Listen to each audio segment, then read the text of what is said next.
Share market ട്രേഡിങ്ങിലേക്ക് enter ചെയ്യുമ്പോൾ minimum നമ്മൾ എത്ര ക്യാപിറ്റൽ ഇൻവെസ്റ്റ്മെൻറ്റ് കൊണ്ടുവരണം? ഷെയർ മാർക്കറ്റിൽ സ്റ്റാർട്ട് ചെയ്ത് കഴിഞ്ഞാൽ അന്ന് മുതൽ കാശുണ്ടാക്കാം. ഇതാണ് എല്ലാവരുടെ ഉള്ള ഒരു തെറ്റിദ്ധാരണ. അതായത് ഞാൻ ഉദ്ദേശിക്കുന്നത് എന്താ വെച്ചാൽ നമ്മുടെ ലൈവ്ലിഹുഡ് അല്ലെങ്കിൽ നമുക്ക് അസറ്റ്സ് മേടിക്കാൻ പാകത്തിലുള്ള ഒരു എമൗണ്ട് ഷെയർ ട്രേഡിങ് ചെയ്തിട്ട് നമുക്ക് ഏൺ ചെയ്യാൻ പറ്റും.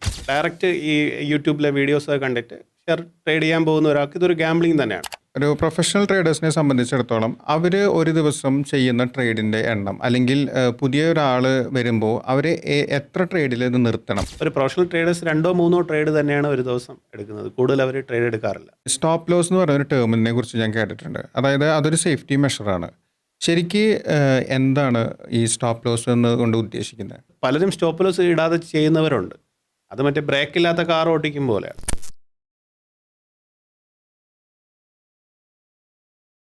എല്ലാവർക്കും നമസ്കാരം. ടോക്ക് വിത്ത് മിജോ പി സിയുടെ പുതിയൊരു എപ്പിസോഡിലേക്ക് ഏവർക്കും സ്വാഗതം. ഇന്ന് നമ്മൾ സംസാരിക്കാൻ പോകുന്ന വിഷയം ഷെയർ മാർക്കറ്റ് ട്രേഡിങ്ങിനെ കുറിച്ചിട്ടാണ്. നമ്മളിൽ പലരും ഷെയർ മാർക്കറ്റിൽ ട്രേഡിംഗ് ചെയ്തുകൊണ്ടിരിക്കുന്നവരായിരിക്കാം, അല്ലെങ്കിൽ പുതിയതായിട്ട് ട്രേഡിംഗ് മേഖലയിലേക്ക് കടന്നു വരാൻ ആഗ്രഹിക്കുന്ന വ്യക്തികളായിരിക്കാം. അപ്പോൾ ഇന്ന് നമ്മൾ സംസാരിക്കുന്ന വിഷയം ഒരു ബിഗിനർ എങ്ങനെയാണ് ഒരു ഷെയർ മാർക്കറ്റ് ട്രേഡിങ്ങിൽ എൻ്റർ ചെയ്യേണ്ടത് എന്നതിനെ കുറിച്ചിട്ടാണ് നമ്മളിന്ന് സംസാരിക്കാൻ പോകുന്നത്. അതിനായി ഇന്ന് നമ്മളോടൊപ്പം ചേരുന്നത് മിസ്റ്റർ അരുൺ എസ് നായർ. അദ്ദേഹം ട്രിവാൻഡ്രംകാരനാണ്. അദ്ദേഹം NISM സർട്ടിഫൈഡ് റിസർച്ച് അനലിസ്റ്റാണ്. 10 വർഷമായിട്ട് ഒരു മൾട്ടിനാഷണൽ കമ്പനിയിൽ ഫിനാൻഷ്യൽ അനലിസ്റ്റായിട്ട് വർക്ക് ചെയ്യുന്നു. അതോടൊപ്പം തന്നെ 20 വർഷമായിട്ട് അദ്ദേഹം സ്റ്റോക്ക് ട്രേഡിങ്ങിൽ, സ്റ്റോക്ക് മാർക്കറ്റിൽ അല്ലെങ്കിൽ ട്രേഡിംഗ് മേഖലയിൽ അദ്ദേഹം ആക്റ്റീവായിട്ട് നിൽക്കുന്ന ഒരാളാണ്. അദ്ദേഹത്തെ നമ്മുടെ ചാനലിലേക്ക് സ്വാഗതം ചെയ്യാം. Welcome sir, welcome to the show. Sir, ഇപ്പോൾ 20 വർഷമായിട്ട് ഈ ഫീൽഡിൽ ട്രേഡിംഗ് മേഖലയിൽ ട്രേഡിംഗ് ചെയ്തുകൊണ്ടിരിക്കുന്ന ഒരാളാണ്. നമുക്കറിയാം 20 വർഷം മുൻപ് അല്ലെങ്കിൽ ഇപ്പോഴത്തെ കറണ്ട് സിനാരിയോയിൽ ഭയങ്കര ഡിഫറൻസ് ഉണ്ട്. ടെക്നോളജി വൈസും അല്ലാതെയൊക്കെ ഒരുപാട് ഡിഫറൻസ് ഉണ്ട്. എന്താണ് മേജർ ഡിഫറൻസ്? അന്നത്തെ സാറ് 20 വർഷം മുൻപ് ഇത് ചെയ്തുകൊണ്ടിരിക്കുന്ന സമയത്ത് ഉണ്ടായിരുന്ന ഒരു എക്സ്പീരിയൻസും ഇപ്പോഴത്തെ ഒരു എക്സ്പീരിയൻസും എന്താണ്? 20 വർഷം മുൻപ് എന്ന് പറയുമ്പോൾ ആക്ച്വലി അന്ന് നമ്മളൊരു ട്രേഡിൽ എൻ്റർ ചെയ്യണമെങ്കിൽ നമുക്ക് ബ്രോക്കറെ ഡയറക്റ്റ് നമ്മൾ കോൾ ചെയ്യണം. വിളിച്ചിട്ട് നമ്മൾ ഇന്ന സ്റ്റോക്ക്, ഇന്ന കമ്പനിയുടെ സ്റ്റോക്ക് ഇത്ര രൂപയ്ക്ക് ഇത്ര ക്വാണ്ടിറ്റി വാങ്ങണമെന്ന് നമ്മൾ ഓൾറെഡി പറയണം.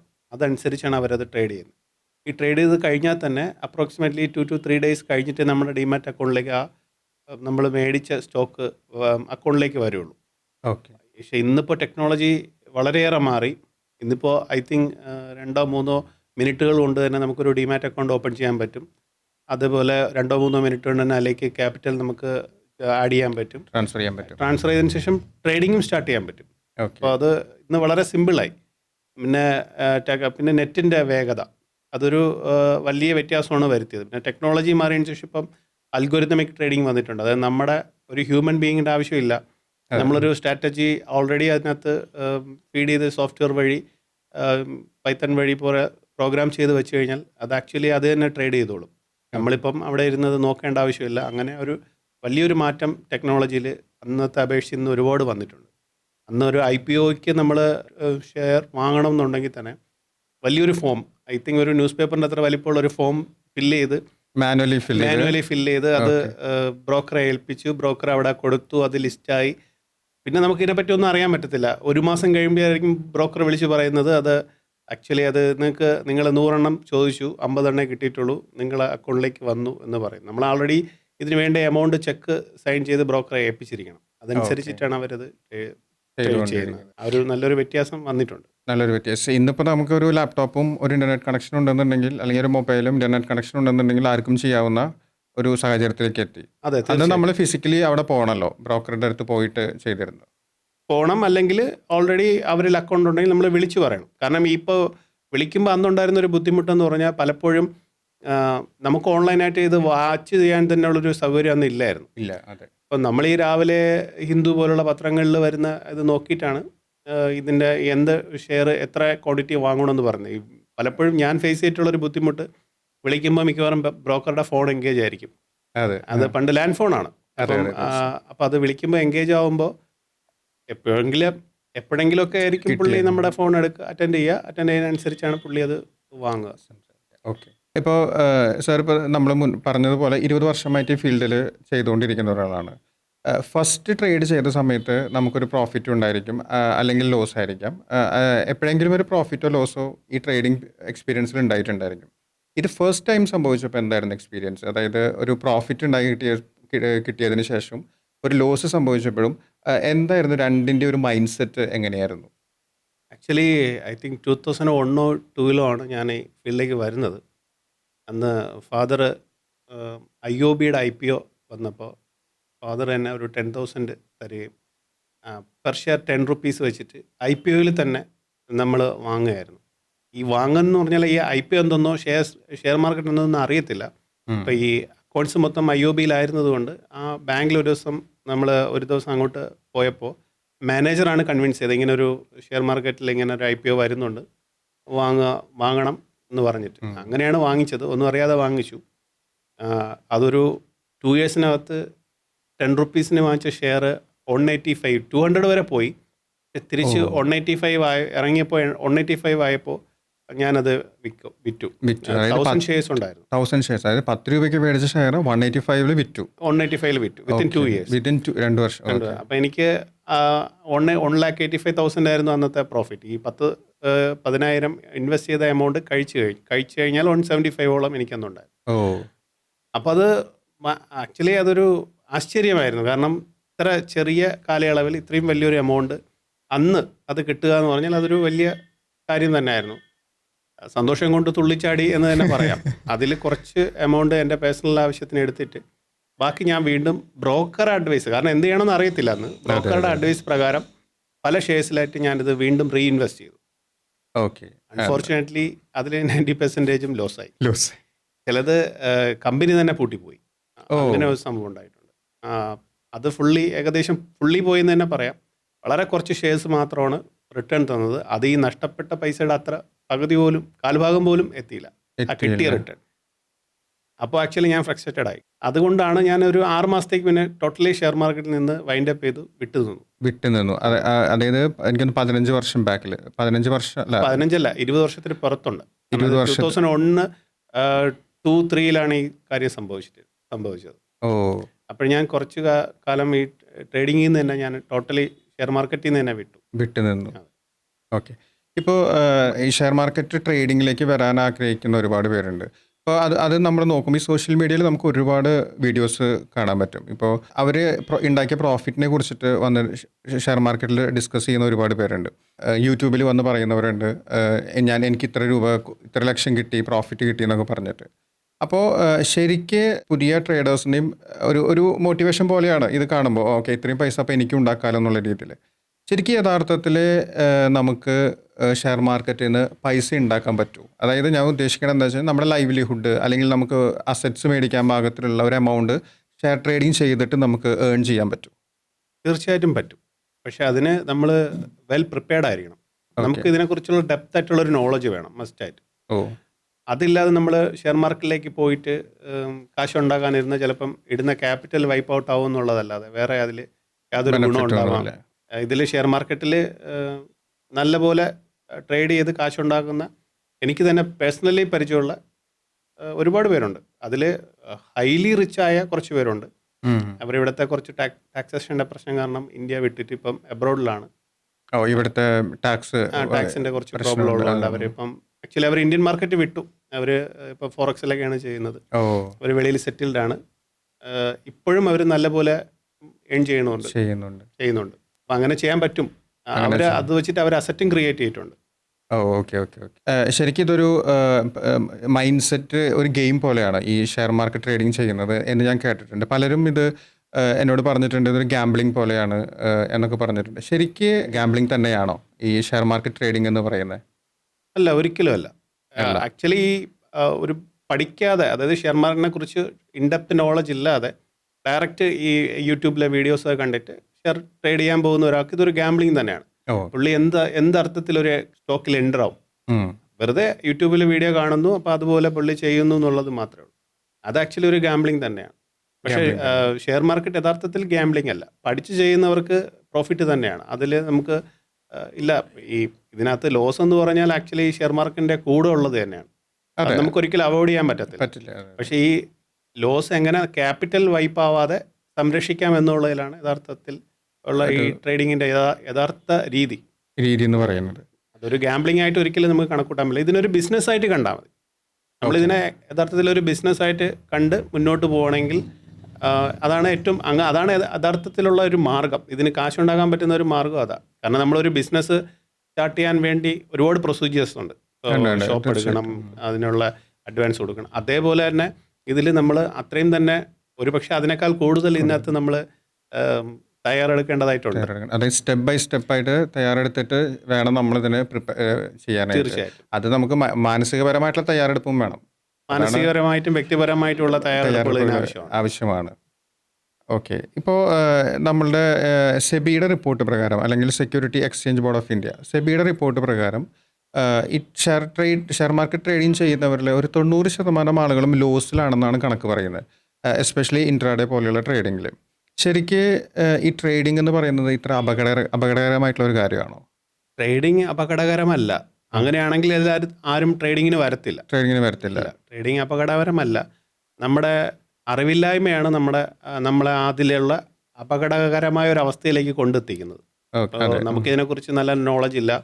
ഞാൻ നേരത്തെ പറഞ്ഞ പോലെ ഇതിനകത്ത് കുറച്ച് റൂൾസ് ഉണ്ട്. അപ്പം നല്ലൊരു സ്ട്രാറ്റജി വേണം, റിസ്ക് മാനേജ് ചെയ്യണം, സ്റ്റോപ്പ് ലോസ് ഇടാതെ ട്രേഡ് ചെയ്യുക. അപ്പം അങ്ങനെയുള്ള കുറച്ച് കാര്യങ്ങളാണ് നമ്മുടെ ഇതിലെ അപകടകരമായ ഒരു അവസ്ഥയിലേക്ക് കൊണ്ടു ചെന്നെത്തിക്കുന്നത്. അപ്പോൾ അത് ആക്ച്വലി സെബി പറഞ്ഞത് ശരി തന്നെയാണ്. ഇതിൽ 96% ഓപ്ഷൻ ട്രേഡേഴ്സ് ലോസിലാണ്.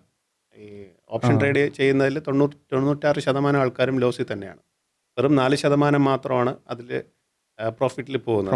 നമ്മളിവിടെ ചിന്തിക്കേണ്ടത് ഒരു കാര്യം, ഒരാൾ ബൈ ചെയ്യുമ്പോൾ മറ്റൊരാൾ സെല്ല് ചെയ്യുന്നു. അല്ലെങ്കിൽ ഒരാൾ സെല്ല് ചെയ്യുന്നത് കൊണ്ടാണ് മറ്റൊരാൾക്ക് അത് ബൈ ചെയ്യാൻ പറ്റുന്നത്. അപ്പോൾ ബയേഴ്സ് മാത്രമാണെങ്കിൽ ഷെയർ മാർക്കറ്റ് മൂവ് ചെയ്യത്തില്ല. അപ്പം ഈ 96% ആൾക്കാരുടെ കാശും കൊണ്ടുപോകുന്നത് ആ 4% ആളുകളാണ്. അവരെയാണ് നമ്മൾ പ്രോ ട്രേഡേഴ്സ് എന്ന് വിളിക്കുന്നത്. അവര് ഇതിനെക്കുറിച്ച് വളരെ നോളജുള്ള ആൾക്കാരാണ്. പിന്നെ ഇവർ മാത്രമല്ല, വിദേശത്തു നിന്നുള്ള FII ഉണ്ട്, ഫോറിൻ ഇൻസ്റ്റിറ്റ്യൂഷണൽ ഇൻവെസ്റ്റേഴ്സ് ചെയ്യുന്നുണ്ട്. അവർ തന്നെയാണ് മിക്കവാറും ഇവിടെ നിന്നുള്ള കാശ് കൂടുതലും കൊണ്ടുപോകുന്നത്. ഈ റീറ്റെയിൽ ട്രേഡേഴ്സിന്റെ പൈസ കൊണ്ടുപോകുന്നത് അവർ തന്നെയാണ്. ഇപ്പം എൻ്റെയൊക്കെ ഒരു സർക്കിളിൽ, അല്ലെങ്കിൽ നമ്മുടെ സർക്കിളിൽ, ഇപ്പം ഞാൻ ടാക്സ് കൺസൾട്ടൻ്റ് ആണ്. എൻ്റെ സർക്കിളിലൊക്കെ ഒരുപാട് പേര് ഷെയർ മാർക്കറ്റിൽ ട്രേഡിങ് ചെയ്യുന്നവർ തന്നെയാണ്. ഇൻട്രാഡേ ചെയ്യുന്നത്. ഇപ്പോൾ ഈ ഓപ്ഷൻസ് ഒക്കെ പറഞ്ഞ പോലെ കുറേ ആരുടെ ഇപ്പോൾ ഇൻകം ടാക്സ് ഒക്കെ ഫയൽ ചെയ്യുന്ന സമയത്ത് നമുക്ക് കാണാൻ പറ്റും പലരുടെയും റിപ്പോർട്ട് P&L എടുത്ത് നോക്കുമ്പോൾ ലോസിലാണ്. അപ്പോൾ ശരിക്ക് ഈ ചെയ്യുന്നതിൽ കൂടുതൽ ഭൂരിഭാഗം പേര് ലോസിൽ തന്നെയാണ്. അപ്പോൾ തീർച്ചയായിട്ടും അത് മെയിൻലി ഗ്രീഡാണ് ഇതിൻ്റെ. അതായത് ഒരു മിസ്കൺസെപ്ഷൻ ഉണ്ട്. അതായത് ഷെയർ മാർക്കറ്റിൽ സ്റ്റാർട്ട് ചെയ്ത് കഴിഞ്ഞാൽ അന്ന് മുതൽ കാശുണ്ടാക്കാം. ഇതാണ് എല്ലാവരുടെ ഉള്ള ഒരു തെറ്റിദ്ധാരണ, ഒരു ചിന്താരീതി. അങ്ങനെ അതിന് അവരെ കുറ്റം പറയാൻ പറ്റത്തില്ല. കാരണം അവർ ഈ പല വീഡിയോസും കണ്ടിട്ടാണ് അവർ ഇതിലോട്ട് വരുന്നത്. അത് തന്നെയാണ് ഇതിൻ്റെ മെയിൻ കാരണം. അതിൽ ഈ വീഡിയോസ് ചെയ്യുന്നവർ ലൈവായിട്ട് ചിലപ്പോൾ അവർ ട്രേഡ് ചെയ്ത് കാണിച്ചു കൊടുക്കും, ഞാൻ ഇത്രയും ഉണ്ടാക്കി. പക്ഷെ അതിന് അവരത്രയും അവരുടെ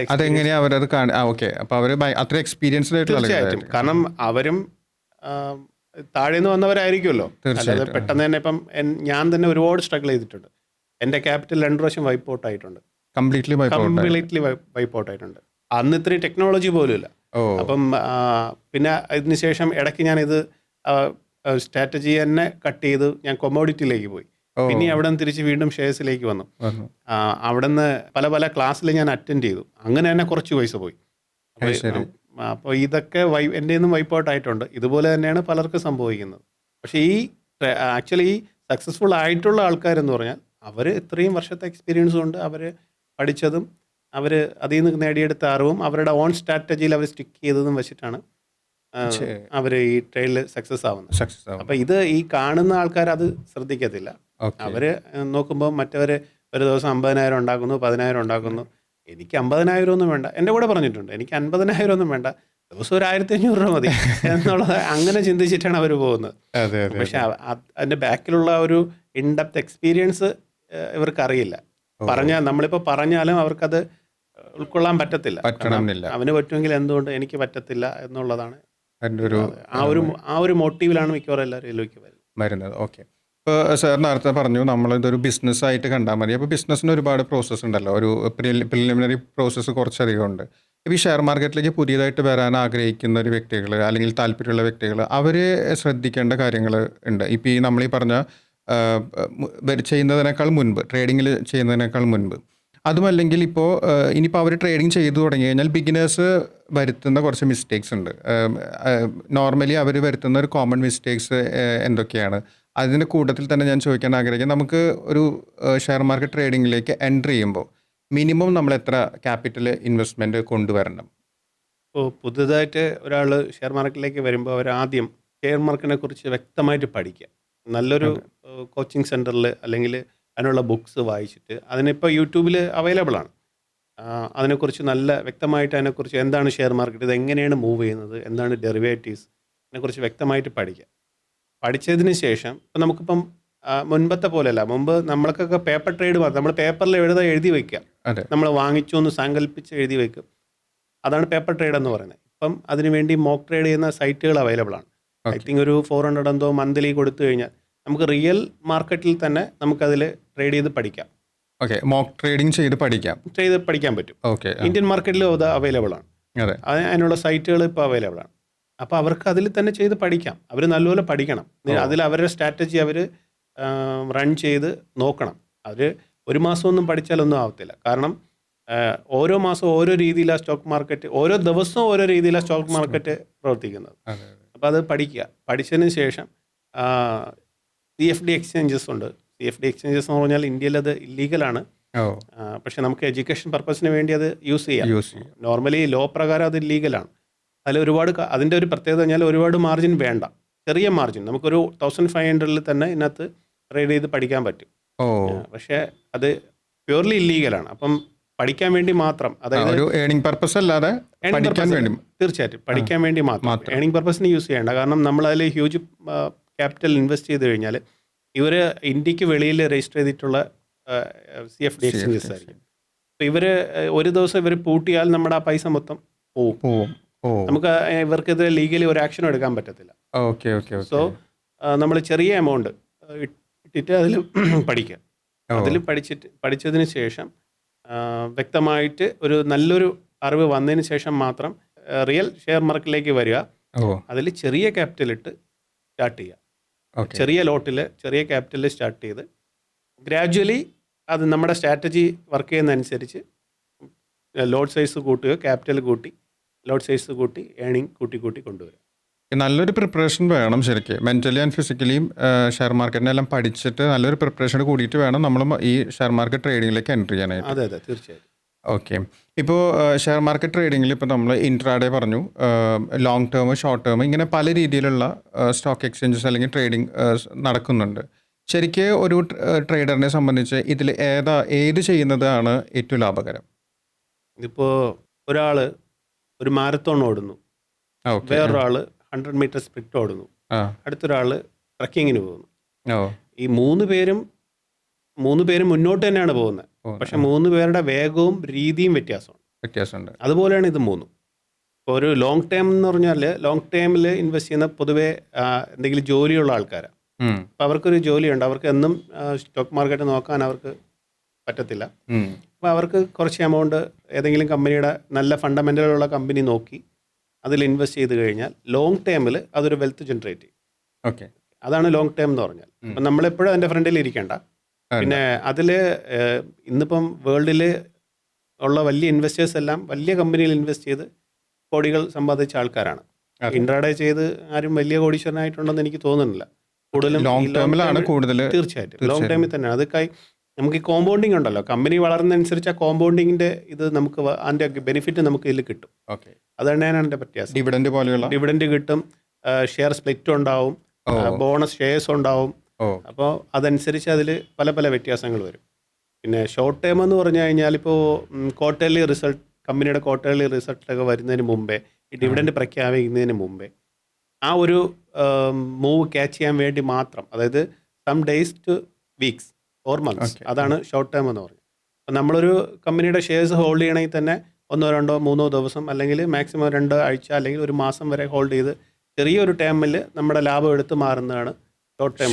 പക്ഷെ അതിന് കമ്പനിയെക്കുറിച്ചും മാർക്കറ്റിനെ കുറിച്ചും നമുക്കൊരു നോളജ് അത്യാവശ്യമാണ്. പിന്നെ ഇൻട്രാഡേ എന്ന് പറയുമ്പോൾ അത് രാവിലെ എൻട്രി ചെയ്യുക, മാർക്കറ്റ് ഓപ്പൺ ആവുന്ന സമയത്ത് എൻട്രി ചെയ്യുക, വൈകുന്നേരം മാർക്കറ്റ് ക്ലോസ് ചെയ്യണ മുമ്പേ ആ ട്രേഡിൽ നിന്ന് എക്സിറ്റ് ചെയ്യുക. പ്രോഫിറ്റ് ആയാലും ലോസ് ആയാലും. എന്തായാലും അവിടെ വെച്ച് അത് ക്ലോസ് ചെയ്യുക എന്നുള്ളതാണ്. ക്ലോസ് ചെയ്യാൻ. അത് നമുക്ക് ഓവർനൈറ്റിൽ മുന്നോട്ട് കൊണ്ടുപോകാൻ പറ്റത്തില്ല. അത് മുന്നോട്ട് കൊണ്ടുപോകാത്ത ട്രേഡ്സിനെയാണ് നമ്മൾ നോർമലി ഇൻട്രാഡേ എന്ന് പറയുന്നത്. ഇൻട്രാഡേ എന്ന് പറയുന്നത് അപ്പോൾ അതിൽ അത്രയും മാർക്കറ്റിലെ വോളറ്റൈലിറ്റി എല്ലാം നമ്മളെ ബാധിക്കും. അത്രയും റിസ്ക്കും നമുക്ക് അതിനകത്തുണ്ടാവും. ഇതാണ് ഈ മൂന്ന് തമ്മിലുള്ള ഏറ്റവും വലിയ വ്യത്യാസം. അപ്പോൾ ഇത് തിരഞ്ഞെടുക്കുന്നത് അവരവരുടെ ഇഷ്ടമാണ്. ഓക്കെ, നമ്മളുടെ ഒരു കംഫർട്ട് അനുസരിച്ചിട്ട് ഏതാണോ ചെയ്യാൻ പറ്റുന്നത് അത് സെലക്ട് ചെയ്യുക എന്നുള്ളതാണ്. അതെ. അപ്പോൾ ഇതിനകത്ത് ഇൻട്രാഡേ മാത്രമല്ല, ഷെയർ മാർക്കറ്റിലെ ഈ മൂന്ന് രീതിയിലും നമുക്ക് കാശ് ഉണ്ടാക്കാൻ പറ്റും. ഓക്കെ, അതുപോലെ തന്നെ നമ്മൾ ഫ്യൂച്ചർ ആൻഡ് ഓപ്ഷൻസ് ഉണ്ടല്ലോ. ഷെയർ മാർക്കറ്റിൽ ട്രേഡിങ് ചെയ്യുന്നത് ഫ്യൂച്ചർ ആൻഡ് ഓപ്ഷൻസിലാണ്. എനിക്ക് തോന്നുന്നു ഭൂരിഭാഗം പേരും ഓപ്ഷൻസിലാണ് ചെയ്യുന്നത്. എന്നാൽ ഓപ്ഷൻസിലാണ് ഏറ്റവും കൂടുതൽ ലോസും സംഭവിക്കുന്നത്. ശരിക്ക് ഇതിലെ ഫ്യൂച്ചറാണോ ഓപ്ഷൻസ് ആണോ, ഇതിലേതാണ് ഒരു ട്രേഡറിനെ സംബന്ധിച്ച് ലാഭകരം? ആക്ച്വലി ഫ്യൂച്ചറും ഓപ്ഷൻസ് എന്ന് പറഞ്ഞാൽ ഡെറിവേറ്റീവ്സ്. ഓക്കെ, അതായത് ഈ ഹെഡ്ജ് ചെയ്യാൻ വേണ്ടിയാണ് ആക്ച്വലി ഈ രണ്ട് സാധനവും നിർമ്മിച്ചിട്ടുള്ളത്. അതായത് ട്രേഡ് ചെയ്യാൻ വേണ്ടിയല്ല. നമ്മളിപ്പോൾ അത് ട്രേഡിങ്ങിന് യൂസ് ചെയ്യുന്നു എന്നുള്ളതേ ഉള്ളൂ. ഫ്യൂച്ചറിലെന്ന് പറഞ്ഞാൽ നമ്മളതൊരു ഫ്യൂച്ചേഴ്സും ഓപ്ഷൻസും ആക്ച്വലി ഒരു കോൺട്രാക്റ്റാണ്. നമ്മളൊരു ട്രേഡിൽ എൻ്റർ ആകുമ്പോൾ നമ്മൾ ആ കോൺട്രാക്റ്റിൽ സൈൻ ചെയ്യുന്നത് പോലെയാണ്. അതിനൊരു എക്സ്പയറി ഉണ്ട്. അപ്പോൾ നമ്മളിപ്പോൾ ഒരു ഫ്യൂച്ചർ നമ്മൾ കോൺട്രാക്റ്റിലെ ഫസ്റ്റ് ഡേ അല്ലെങ്കിൽ സെക്കൻഡ് ഡേ നമ്മൾ മേടിച്ചു കഴിഞ്ഞാൽ കോൺട്രാക്ട് എക്സ്പയറി ആവുന്നതിന് മുമ്പേ നമ്മളത് എക്സിറ്റ് ചെയ്യണം. മസ്റ്റായിട്ട് എക്സിറ്റ് ചെയ്തേ പറ്റുള്ളൂ.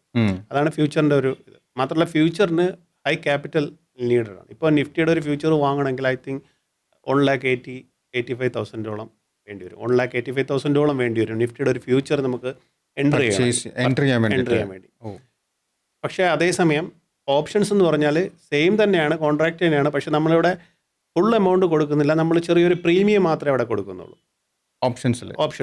ഓക്കെ, അപ്പോൾ അതുകൊണ്ടുള്ള ഗുണം എന്ന് പറഞ്ഞാൽ ചെറിയ ക്യാപിറ്റൽ മതി. ഈവൻ നമുക്ക് 10,000 ഉണ്ടെങ്കിലും ഓപ്ഷൻസിൽ ചെയ്യാൻ പറ്റും. അതുകൊണ്ടാണ് കൂടുതൽ ആളുകൾ അത് പ്രിഫർ ചെയ്യുന്നത്. തീർച്ചയായിട്ടും. അപ്പം കൂടുതൽ ആൾക്കാർ ഇപ്പോൾ ഈ വീഡിയോസ് കണ്ടിട്ട് പലരും 50,000 60,000 ഇട്ടിട്ട് ഓപ്ഷൻസിൽ എൻ്റർ ചെയ്യും. കാരണം കുറഞ്ഞ പ്രീമിയം മതി. ഈ പ്രീമിയം കുറയുന്നതനുസരിച്ച് അതിൽ വോൾട്ടൈലിറ്റിയും ബാക്കി കാര്യങ്ങൾ കൂടും.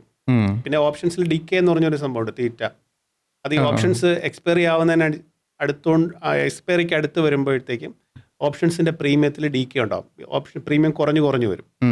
അപ്പം ഇതൊന്നും വ്യക്തമായിട്ട് അറിയാതെയാണ് പലരും ഓപ്ഷൻസിലേക്ക് പോകുന്നത്. ഇൻട്രാഡേ ചെയ്യാനാണ് പൊതുവെ എല്ലാവരും ഓപ്ഷൻസ് യൂസ് ചെയ്യുന്നത്. അതും വീക്കിലി എക്സ്പയറി ഉള്ള ഓപ്ഷൻസ് ആണ് കൂടുതൽ യൂസ് ചെയ്യുന്നത്. അപ്പോൾ ഈ വീക്കിലി എക്സ്പയറി ഇപ്പം എല്ലാ ചൊവ്വാഴ്ചയാണ് നിഫ്റ്റിയുടെ വീക്കിലി എക്സ്പയറി. അപ്പോൾ ബുധനാഴ്ച സ്റ്റാർട്ട് ചെയ്താൽ ബുധൻ, വ്യാഴം, വെള്ളി, പിന്നെ 2 ദിവസം അവധി. മൺഡേ ആകുമ്പോഴത്തേക്കും പ്രീമിയം നല്ലപോലെ ഡീക്കേ ആയി കാണും. ട്യൂസ്ഡേ ആകുമ്പം പ്രീമിയം 0 ആവും. അപ്പം അതിൽ ആ ഒരു എന്താണ് തീറ്റ അതൊന്നും ചിന്തിക്കാതെയാണ് പലരും ഓപ്ഷൻസിലേക്ക് വരുന്നത്, ഈ ലോസ് ക്രിയേറ്റ് ചെയ്യുന്നത്. ഇപ്പോൾ ഒരു ട്രേഡറെ സംബന്ധിച്ചിടത്തോളം നമുക്കിപ്പോൾ ഒരു ദിവസം തന്നെ കുറേ ട്രേഡ് നമുക്ക് ചെയ്യാൻ പറ്റും. ശരിക്കും ഒരു പ്രൊഫഷണൽ ട്രേഡേഴ്സിനെ സംബന്ധിച്ചിടത്തോളം അവർ ഒരു ദിവസം ചെയ്യുന്ന ട്രേഡിൻ്റെ എണ്ണം, അല്ലെങ്കിൽ പുതിയ ഒരാൾ വരുമ്പോൾ അവർ എത്ര ട്രേഡിൽ ഇത് നിർത്തണം? ഒരു ഹെൽത്തി ട്രേഡിങ്ങിൽ നമ്മൾ ഒരു സ്റ്റോപ്പ് ഉണ്ടാവില്ല നമുക്ക്, പ്രൊഫഷണൽസൊക്കെ ഫോളോ ചെയ്യുന്നത്. അപ്പോൾ അത് എവിടെയാണ് നിർത്തേണ്ടത്? എത്ര ട്രേഡ് വരെ ഒരാൾക്ക് ദിവസം ചെയ്യാം?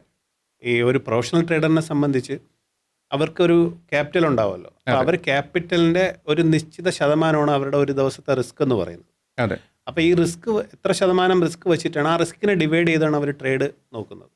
ഇപ്പോൾ ഉദാഹരണത്തിന് 10 ലക്ഷമുള്ള ക്യാപിറ്റൽ ഉള്ള ഒരാളുടെ മാക്സിമം റിസ്ക് 10,000 പെർ ഡേ. ഞാനൊരു ഉദാഹരണം പറയുന്നതാണ്. പലരും പല രീതിയിലാണ് ചെയ്യുന്നത്. അപ്പം 10,000 ആണെങ്കിൽ അവർക്ക് 5,000-ന്റെ 2 ട്രേഡ് എടുക്കാം. ഈ 5,000 എന്ന് പറഞ്ഞാൽ അവർക്ക് മാക്സിമം സഹിക്കാൻ പറ്റുന്ന ലോസാണ് ഒരു ട്രേഡിൽ. അപ്പം എങ്ങനെ കാൽക്കുലേറ്റ് ചെയ്യും? അവരൊരു സിംഗിൾ ലോട്ടിൽ 1,000 റുപ്പീസാണ് അവരെ ലോസ് ആയിട്ട് കിടക്കുന്നതാണെങ്കിൽ they will do in 5 lots. അപ്പം 5,000 അതിൻ്റെ രണ്ട് ട്രേഡ് ചെയ്യും. ഓക്കെ. ഇപ്പം 10 lakhs-ന്റെ സ്ഥാനത്ത് 50 lakhs ആണെങ്കിൽ അതിനനുസരിച്ച് അവർ ലോട്ട് സൈസും ട്രേഡ്സും കൂട്ടും. ചിലവർ ലോട്ട് സൈസ് മാത്രം കൂട്ടും, ട്രേഡിൻ്റെ എണ്ണം 2 തന്നെ അല്ലെങ്കിൽ 3 തന്നെ ചുരുക്കും. അതിനനുസരിച്ചുള്ള പ്രോഫിറ്റ് ലോസും അവർക്ക് വരും. പക്ഷെ എന്ത് ചെയ്താലും ഒരു പ്രൊഫഷണൽ ട്രേഡേഴ്സ് 2-3 ട്രേഡ് തന്നെയാണ് ഒരു ദിവസം എടുക്കുന്നത്. കൂടുതൽ അവർ ട്രേഡ് എടുക്കാറില്ല. ഓക്കെ, അത്രേ വേണ്ടു. ശരിക്കും അത്രേ വേണ്ടു. കാരണം മാക്സിമം നമുക്ക് 3-4 ട്രെൻഡേ ഒരു ദിവസം ക്യാച്ച് ചെയ്യാൻ പറ്റത്തുള്ളൂ. കാരണം നമ്മൾ മെൻ്റലി ടയേർഡ് ആവും ആക്ച്വലി നമ്മളിലോട്ട് വരുമ്പോൾ. ഫസ്റ്റ് ട്രേഡ് ലോസ് ആയി കഴിഞ്ഞാൽ നമ്മളാകെ ഡൗൺ ആവും, നമ്മളെ ഇമോഷൻസ് മൊത്തം മാറും. അപ്പോൾ ട്രേഡ് എടുക്കാനുള്ള ഞാനാണെങ്കിൽ അപ്പം തന്നെ അത് ക്ലോസ് ചെയ്യും. അല്ലെങ്കിൽ Close മാക്സിമം ഒരു ട്രേഡും കൂടെ ശ്രമിക്കും. പക്ഷേ ചില ആളുകൾ ലോസ് വരുമ്പോൾ ആ ലോസ് കവർ ചെയ്യാൻ വേണ്ടി പിന്നെയും ട്രേഡിങ് ചെയ്ത് പോണ കേസസ് അതെ, അത് റിവെഞ്ച് ട്രേഡിംഗ്. Revenge trading. അതായത് ആ, അവരെ സംബന്ധിച്ച് ഞാനും അങ്ങനെ തന്നെ ആയിരുന്നു മുൻപ്. ഞാൻ മാർക്കറ്റിനെ ഒരു ഹ്യൂമൻ ബീയിങ് ആയിട്ടാണ് കാണുന്നത്. ഞാൻ അവരുടെ അടുത്ത് റിവെഞ്ച്, മാർക്കറ്റിൻ്റെ അടുത്ത് ഞാൻ റിവെഞ്ച് ചെയ്യുകയാണ്. അതായത് ഇന്ന് ഇത്രയും ലോസ് ആയെങ്കിൽ ഇന്ന് തന്നെ അത് Profit എങ്ങനെയും ലാക്കണം. മാക്സിമം കാൽക്കുലേറ്റ് ചെയ്ത് നോക്കും. ഇന്ന് എങ്ങനെ പോയാലും ഈ ലോസ് ഇന്ന് തന്നെ ക്ലിയർ ചെയ്യണം. ഇതാണ് എൻ്റെ മോട്ടീവ് അന്നത്തെ. പക്ഷെ അത് കൂടുതൽ ലോസിലേക്കേ കൊണ്ടുപോകത്തുള്ളൂ. അപൂർവം ചില ദിവസങ്ങളിൽ മാത്രമേ നമ്മുടെ ലോസ് അന്ന് തന്നെ കവർ ചെയ്യാൻ പറ്റുള്ളൂ. അല്ലെങ്കിൽ നമ്മൾ മിക്കവാറും അന്ന് ഹ്യൂജ് ലോസിൽ തന്നെ ക്ലോസ് ചെയ്യേണ്ടി വരും. ഓക്കെ. ഇപ്പോൾ നമ്മൾ ഈ സ്റ്റോപ്പ് ലോസ് എന്ന് പറയുന്ന ഒരു ടേമിനെ കുറിച്ച് ഞാൻ കേട്ടിട്ടുണ്ട്. അതായത് അതൊരു സേഫ്റ്റി മെഷറാണ്. ശരിക്ക് എന്താണ് ഈ സ്റ്റോപ്പ് ലോസ് എന്നുകൊണ്ട് ഉദ്ദേശിക്കുന്നത്? അധികം നഷ്ടം വരാതെ ഒരു നിശ്ചിത എമൗണ്ടിൽ നഷ്ടത്തിൽ നമുക്ക് ഈ മാർക്കറ്റിൽ ഈ ട്രേഡിൽ നിന്ന് നമുക്ക് എക്സിറ്റ് ആവാൻ പറ്റുന്ന ഒരു ടൂൾ ആണ് സ്റ്റോപ്പ് ലോസ് എന്ന് പറയുന്നത്. അതായത് നമ്മളിപ്പോൾ നേരത്തെ റിസ്ക് മാനേജ്മെന്റിനെ കുറിച്ച് പറഞ്ഞു. അതിൽ നമ്മൾ എത്ര രൂപ ഒരു ദിവസം നമുക്ക് മാക്സിമം എടുക്കാൻ പറ്റുന്ന റിസ്കിനെ കുറിച്ച് പറഞ്ഞു.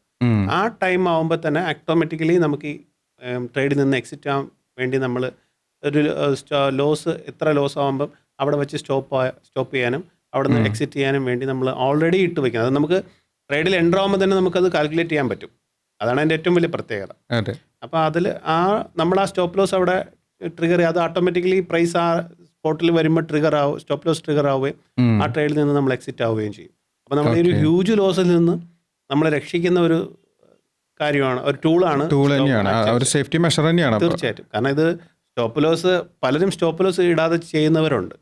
അത് മറ്റേ ബ്രേക്ക് ഇല്ലാത്ത കാർ ഓടിക്കും പോലെയാണ്. കാരണം അതെ. അത് ഇന്നല്ലെങ്കിൽ നാളെ അവർക്ക് ദോഷം തന്നെ ചെയ്യുള്ളൂ. ചിലപ്പോൾ ഇത് കേൾക്കുമ്പോൾ തന്നെ പലരും പറയും, ഞാൻ സ്റ്റോപ്പ് ലോസ് ഇടാതെയാണ് ഇത്രയും കാലം ചെയ്തത്, എനിക്ക് നഷ്ടം ഉണ്ടായില്ല എന്നവർ പറയും. ചിലപ്പോൾ ശരിയായിരിക്കാം. പക്ഷെ എന്നാലും സ്റ്റോപ്പ് ലോസ് ഇട്ട് ചെയ്യുന്നതാണ് ഏറ്റവും ബെറ്റർ. എസ്പെഷ്യലി പുതിയതായിട്ട് ബിഗിനേഴ്സിനെ സംബന്ധിച്ച് അവർ സ്റ്റോപ്പ് ലോസ് മസ്റ്റ് ആയിട്ട് യൂസ് ചെയ്യണം. ഓക്കെ. ഇപ്പം നമ്മളൊരു ട്രേഡിങ് ചെയ്തിട്ട് നമുക്കൊരു ലോസ് സംഭവിക്കും. തീർച്ചയായിട്ടും ലോസ് ഉണ്ടായിരിക്കും. ഈ ലോസ് ഉണ്ടാകുമ്പോൾ നമ്മുടെ ഇമോഷനെ നമ്മൾ എങ്ങനെയാണ് കൺട്രോൾ ചെയ്യുക? അതൊരു കുഴഞ്ഞ ഒരു ചോദ്യമാണ്. കാരണം ഞാൻ ചോദിക്കാനുള്ള കാരണം എന്താ വെച്ച് കഴിഞ്ഞാൽ, ഇപ്പോൾ കൂടുതലും ഒരുപാട് പേര്, ഇപ്പം ഞാൻ നേരത്തെ പറഞ്ഞ പോലെ ഇൻകം ടാക്സ് ഫയൽ ചെയ്യുന്ന സമയത്ത് എനിക്ക് ഈ PNL അയച്ചു തരുമ്പോൾ ഇൻട്രാഡേ ട്രേഡിങ്ങിൽ ഈ PNL കാണുന്ന സമയത്ത് എല്ലാവർക്കും ലോസാണ്. അത് ചെറിയ രീതിയിൽ ചെയ്യുന്നവരാണെങ്കിലും വലിയ രീതിയിൽ ചെയ്യുന്നവരാണെങ്കിലും ഇപ്പോൾ ഒരു 16 ലക്ഷം ലോസുള്ള ഒരു ഇൻകം ടാക്സ് ഞാൻ ഫയൽ ചെയ്തിട്ടുണ്ട് ഈ ഇൻട്രാഡേ ട്രേഡിങ്ങിൽ. അപ്പോൾ അതുകൊണ്ടാണ് ഞാൻ ചോദിച്ചത്. അപ്പോൾ അവരുടെയൊക്കെ ഇമോഷണൽ ബാലൻസ് എങ്ങനെയായിരിക്കും എന്ന് ഞാൻ ചിന്തിച്ചുകൊണ്ടിരിക്കുന്നത്. അപ്പോൾ എൻ്റെ വേ ഓഫ് എന്ന് പറഞ്ഞു കഴിഞ്ഞാൽ, ഞാൻ ചെയ്യുന്നത് നോർമലി ഒരു ലോസ് ആയി കഴിഞ്ഞാൽ ഒന്നും കൂടെ ട്രൈ ചെയ്യും. അതും ലോസ് ആയി കഴിഞ്ഞാൽ ഞാൻ അപ്പോൾ തന്നെ സിസ്റ്റമേ ഷട്ട് ഡൗൺ ചെയ്യും. ഓക്കെ. എന്നിട്ട് പോയി വല്ല പാട്ട് കേൾക്കും. കാരണം മൈൻഡ് കൂളാക്കുന്നതാണ് എൻ്റെ ഏറ്റവും വലിയ കാര്യം. നമ്മൾ ഞാൻ പറയില്ലേ, ഫസ്റ്റ് ട്രേഡ് നമ്മൾ ഒരു ദിവസം രാവിലെ എണീച്ച് ഇന്ന് ഇപ്പം മാർക്കറ്റ് ഓപ്പൺ ചെയ്യും, രാവിലെ ട്രേഡിലേക്ക് എൻ്റർ ആവുന്നതിന് മുമ്പേ തന്നെ പല കാൽക്കുലേഷൻസാണ്. ഇന്ന് 10,000 ഉണ്ടാക്കണം, 5,000 ഉണ്ടാക്കണം. ആ ഒരു കാൽക്കുലേഷനിലാണ് നമ്മൾ മാർക്കറ്റിലേക്ക് വരുന്നത് തന്നെ. പക്ഷേ ഫസ്റ്റ് ട്രേഡ് തന്നെ റിവേഴ്സ് ആകുമ്പോൾ നമ്മുടെ ഈ കാൽക്കുലേഷൻസ് എല്ലാം പോകും. നമുക്ക് തന്നെ ഉള്ളിലൊരു നിരാശ തോന്നും. അത് വേണ്ടായിരുന്നു, ഇത് നമ്മൾ എൻ്റർ ചെയ്ത് ശരിയായില്ല, നമ്മളെ സ്ട്രാറ്റജി ശരിയായില്ല, ഇങ്ങനെയൊക്കെയുള്ള പല ചിന്തകൾ നമുക്കുണ്ടാവും. അപ്പം നമ്മൾ പിന്നീട് അങ്ങോട്ട് ചെയ്യുന്നതെല്ലാം തെറ്റാവാനുള്ള സാധ്യത സൈക്കോളജിക്കലി വളരെ കൂടുതലാണ്. ഇപ്പം 1-2 ട്രേഡ് ചെയ്യുക, 2 ട്രേഡും ലോസ് ആണെങ്കിൽ അവിടെ വെച്ച് സ്റ്റോപ്പ് ചെയ്യുക. ഇപ്പോൾ ചില ബ്രോക്കേഴ്സ് ഐ തിങ്ക് അവരുടെ ആപ്പിനകത്ത് അവരൊരു കിൽ സ്വിച്ച് കൊടുക്കുന്നുണ്ട്. ഓക്കെ. അപ്പം നമ്മളിപ്പോൾ 2 ട്രേഡ് ലോസ് ആയി കഴിഞ്ഞാൽ നമുക്ക് ഇമോഷൻ കൺട്രോൾ ചെയ്യാൻ പറ്റുന്നില്ലെങ്കിൽ അപ്പോൾ തന്നെ കിൽ സ്വിച്ച് ക്ലിക്ക് ചെയ്യുക. പിന്നെ നമുക്ക് അന്നത്തെ ദിവസം ട്രേഡ് ചെയ്യാൻ പറ്റത്തില്ല. അവരുടെ അങ്ങനെ ഒരു സംഭവം ഇപ്പോൾ അവർ ചെയ്യുന്നുണ്ട്. ഓക്കെ. ഇപ്പം നമ്മൾ ഈ ഷെയർ മാർക്കറ്റിൽ ഈ ന്യൂസ് കണ്ടിട്ടാണല്ലോ നമ്മളിപ്പം ഷെയർ മാർക്കറ്റിലേക്ക് ട്രേഡ് കയറുന്നത്. ഇപ്പം നമുക്കറിയാം, വാറുകൾ സംഭവിക്കുമ്പോൾ അല്ലെങ്കിൽ പാൻഡമിക്സ് വരുന്ന സമയത്തൊക്കെ ഇതൊക്കെ ഷെയർ മാർക്കറ്റിന് ഇമ്പാക്റ്റ് ചെയ്യുന്നത് ഞാൻ കേട്ടിട്ടുണ്ട്. ഇപ്പോൾ അമേരിക്കയും ഇറാനും തമ്മിലുള്ള വാർ നടക്കുന്ന സമയത്തും ഈ ഷോർട്ട് ഫോൾ അങ്ങനത്തെ സംഭവങ്ങൾ നടക്കുന്നതാണ്. ശരിക്കും ഈ ന്യൂസ് കണ്ടിട്ട് നമ്മൾ ഷെയർ മാർക്കറ്റ് ഇങ്ങനെയുള്ള ന്യൂസസ് ശരിക്കും ഇമ്പാക്റ്റ് ചെയ്യാറുണ്ടോ? ശരിക്കും യഥാർത്ഥത്തിൽ ഇമ്പാക്റ്റ് ചെയ്യാറുണ്ടോ? തീർച്ചയായിട്ടും ന്യൂസിന് എന്തായാലും മാർക്കറ്റിലൊരു ഇമ്പാക്റ്റ് ഉണ്ടാവും. പക്ഷേ നമുക്ക് ആ ന്യൂസ് നമ്മളിൽ എത്തുന്നത് ചിലപ്പം വളരെ വൈകിയായിരിക്കും. അപ്പം ഈ വൈകി കിട്ടുന്ന ന്യൂസും കൊണ്ട് അത് വെച്ചിട്ട് ട്രേഡ് ചെയ്യാൻ പോയി കഴിഞ്ഞാൽ നമുക്ക് ലോസ് ഉണ്ടാവും. ഓ. പിന്നെ ചില ന്യൂസിന് വലിയ ഇമ്പാക്റ്റ് ഉണ്ടാവത്തില്ല. ഉം. പിന്നെ ഒരേ ന്യൂസ് തന്നെ റിപ്പീറ്റ് ചെയ്യുമ്പോൾ, ഉദാഹരണത്തിന് ഇപ്പം അമേരിക്ക ഇറാൻ വാർ, ഉം. ആക്ച്വലി ആ വാർ തുടങ്ങിയത് ഒരു സൺഡേ ആണെന്നാണ് എൻ്റെ വിശ്വാസം. അതൊരു ഇമ്പാക്റ്റ് ഉണ്ടാക്കി. പിന്നെ അദ്ദേഹം അത് സ്റ്റോപ്പ് ചെയ്തു. അപ്പം വീണ്ടും മാർക്കറ്റ് അതിനോട് പ്രതികരിച്ചു. പിന്നെ വീണ്ടും തുടങ്ങി, വീണ്ടും സ്റ്റോപ്പ് ചെയ്തു. ഇത് ഒരു 2-3 പ്രാവശ്യം ആകുമ്പോഴത്തേക്കും ഇനി തുടങ്ങിയാലും നിർത്തിയാലും നിർത്തിയാലും വലിയ ഇമ്പാക്റ്റ് ഉണ്ടാവില്ല. പിന്നെ രണ്ടാമത്തെ ഒരു കാര്യം, ഇപ്പോൾ ഈ അമേരിക്ക ഇറാൻ വാർ സ്റ്റാർട്ട് ചെയ്തത് സൺഡേ ആണെന്നാണ് എൻ്റെ വിശ്വാസം. നേരത്തെ പറഞ്ഞു. ഈ മൺഡേ മാർക്കറ്റ് ഓപ്പൺ ചെയ്തപ്പോൾ നല്ലൊരു ഗ്യാപ്പ് ഡൗണിലാണ് ഓപ്പൺ ചെയ്തത് ഓൾറെഡി, ഓക്കെ. ന്യൂസിൻ്റെ ഇമ്പാക്റ്റ് കൊണ്ട് തന്നെ. ഉം. ഈ ഗ്യാപ്പ് ഡൗണിൽ ഓപ്പൺ ചെയ്ത മാർക്കറ്റ് പിന്നെയും താഴോട്ട് പോകാനുള്ള സാധ്യത വളരെ ചുരുക്കമാണ്. കാരണം മിക്കവാറും തലേ ദിവസം തന്നെ വാങ്ങിച്ച് ബൈ ചെയ്തവരുണ്ടാവും, തലേ സമയം ഹോൾഡ് ചെയ്തിരിക്കുന്നവർ, അവർ പാനിക്കാവും. ഉം. പാനിക്കാവുമ്പോൾ അവർ ഈ ചെറിയ ലോസിന് അല്ലെങ്കിൽ ഈ ഒരു ലോസിൽ അവരിത് ക്ലോസ് ചെയ്യാൻ ശ്രമിക്കും. ഉം. ഇപ്പോൾ ഒരുപാട് പേര് ക്ലോസ് ചെയ്യുമ്പോഴത്തേക്ക് ഇത് ചെറിയ റിവേഴ്സ് തരും. അതുപോലെ തലേ ദിവസം STBT ചെയ്യുന്നവരുണ്ട്, അന്ന് സെല്ല് ചെയ്തിട്ട് പിറ്റന്ന് മേടിക്കുന്ന ആ ഒരു രീതിയിലൊരു ട്രേഡിംഗ് ഉണ്ട്, മെത്തേഡുണ്ട്. അവരും ഈ ട്രേഡ് ക്ലോസ് ചെയ്യും. ഇത്രയും പേര് ഒരുമിച്ച് ക്ലോസ് ചെയ്യുമ്പോൾ റിവേഴ്സ് ഉണ്ടാവും. അതെ. അപ്പം നമ്മൾ ആക്ച്വലി വാങ്ങിച്ച് കഴിയുമ്പോഴാണ് ഈ റിവേഴ്സ് ഉണ്ടാകുന്നത്. സോ ഇങ്ങനെയുള്ള ടൈമിൽ നമ്മൾ കുറച്ച് വെയിറ്റ് ചെയ്യുക. രാവിലെ ഓപ്പണായ ഉടനെ തന്നെ ട്രേഡിൽ എൻ്റർ ആവാതെ ഒരു 10-15 മിനിറ്റോളം അല്ലെങ്കിൽ 20 മിനിറ്റോളം നമ്മൾ വാച്ച് ചെയ്യുക. ഒരു റിവേഴ്സ് ഉണ്ടെങ്കിൽ അതിന് ശേഷം നമ്മളൊരു ട്രേഡിൽ എൻ്റർ ചെയ്യുക. അതാണ് പ്രോപ്പർ. നമ്മൾ ട്രേഡ് ചെയ്തുകൊണ്ടിരിക്കുമ്പോൾ ഒരു ന്യൂസ് വരെയും അതിൻ്റെ ഹൈ ഇമ്പാക്റ്റ് ഉണ്ടാവുകയും ചെയ്താൽ അതൊന്നും ചെയ്യാൻ പറ്റത്തില്ല. ഒന്നും ചെയ്യാൻ പറ്റില്ല. അതിൻ്റെ ഈ ട്രേഡിങ് ചെയ്തുകൊണ്ടിരിക്കുമ്പോൾ ഇങ്ങനെ ഇപ്പോൾ ട്രംപിൻ്റെ മൂഡ് അനുസരിച്ചിട്ടാണല്ലോ. അപ്പോൾ ട്രേഡ് ചെയ്തുകൊണ്ടിരിക്കുമ്പോൾ ഇങ്ങനെ വല്ല ന്യൂസ് വരികയാണെന്നുണ്ടെങ്കിൽ അപ്പോഴും ഇത് റിഫ്ലക്റ്റ് ചെയ്യില്ലേ, ഈ പ്രോസസ്സിൽ തന്നെ റിഫ്ലക്റ്റ് ചെയ്യാം. അതിൻ്റെ ഒരു പ്രത്യേകത, അദ്ദേഹം അവിടെ പറഞ്ഞ് ആ ന്യൂസ് ഇമ്പാക്റ്റ് ഇന്ത്യൻ മാർക്കറ്റിൽ എത്താൻ കുറച്ച് ടൈം എടുക്കും. അതിൽ നമുക്ക് അറിയാൻ പറ്റുവാണെങ്കിൽ നമുക്കത് ഓക്കെയാണ്. പക്ഷെ മിക്കവാറും നമ്മളത്, കാരണം നമ്മൾ ഈ ട്രേഡിങ്ങിൽ തന്നെ ശ്രദ്ധിച്ചിരിക്കുന്നതായിരിക്കും. അപ്പോൾ ഇത് അറിയാനുള്ള സാധ്യത ചുരുക്കമാണ്. അപ്പോഴും ചെറിയ ലോസ് ഉണ്ടാവും. അത് നമ്മൾ ലോസ് ഇതിൻ്റെ കൂടെ ഉള്ളതാണെന്ന് മനസ്സിൽ വിചാരിക്കുക. ഓക്കെ.